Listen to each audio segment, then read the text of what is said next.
నాసిరకం లిక్కర్తో ప్రజల ప్రాణాలతో చెలగాటమాడిన వారిని వదిలిపెట్టేది లేదన్నారు ఏపీ మంత్రి గొట్టిపాటి రవికుమార్. ప్రకాశం జిల్లా కేంద్రం ఒంగోలులో సుపరిపాలనలో తొలి అడుగు కార్యక్రమానికి మంత్రి హాజరయ్యారు. ఎమ్మెల్యే దామచర్ల జనార్దన్తో కలిసి ఇంటింటికి వెళ్లారు. స్మార్ట్ మీటర్లపై తాము మాట తప్పమన్న మంత్రి గొట్టిపాటి వాటిని వాణిజ్య వినియోగదారులకే ఇస్తున్నాం తప్ప రైతులకు ఇవ్వడం లేదని స్పష్టం చేశారు. అధికారంలోకి వచ్చి ఏడాదైనా ఇంతవరకు విద్యుత్ ఛార్జీలు ఒక్క రూపాయి కూడా పెంచలేదని తెలిపారాయన. ప్రతిపక్ష నేతలు దీనిపై అనవసర రాద్ధాంతం చేయవద్దని ధ్వజమెత్తారు. అలాగే విద్యుత్ సరఫరాలో హెచ్చుతగ్గులు లేకుండా ఉండేందుకు కీలక చర్యలు తీసుకుంటున్నట్లు వెల్లడించారు మంత్రి గొట్టిపాటి రవికుమార్. అధికారంలోకి వచ్చిన తర్వాత అన్ని కార్యక్రమాలు బ్రహ్మాండం చేశాము. దేశంలో ఎక్కడ ఈయన విధంగా ఒకరోజే తల్లికి వందనం అనే కార్యక్రమం ద్వారా 10,000 కోట్ల రూపాయలు పిల్లల అకౌంట్లు వేసిన ప్రభుత్వం ఏదైనా ఉందంటే ఈ భారతదేశంలో ఒక చంద్రబాబు నాయుడు గారి ప్రభుత్వం తప్పక మరొకటి లేదు.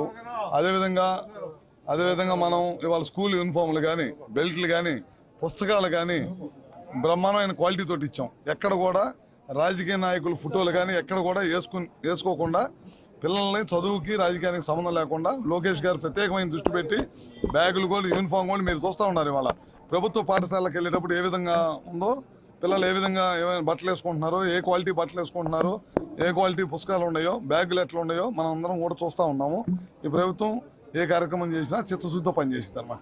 స్మార్ట్ మీటర్లు ఆ రోజు రైతులకి మేము బిగించమని చెప్పాము, బిగించట్లేదు.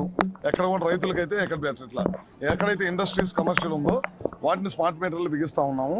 ఎక్కడన్నా ఏదన్నా ఇబ్బంది వచ్చినా సరే ఇమీడియట్గా మా అధికారులు ఇమీడియట్గా వస్తారు.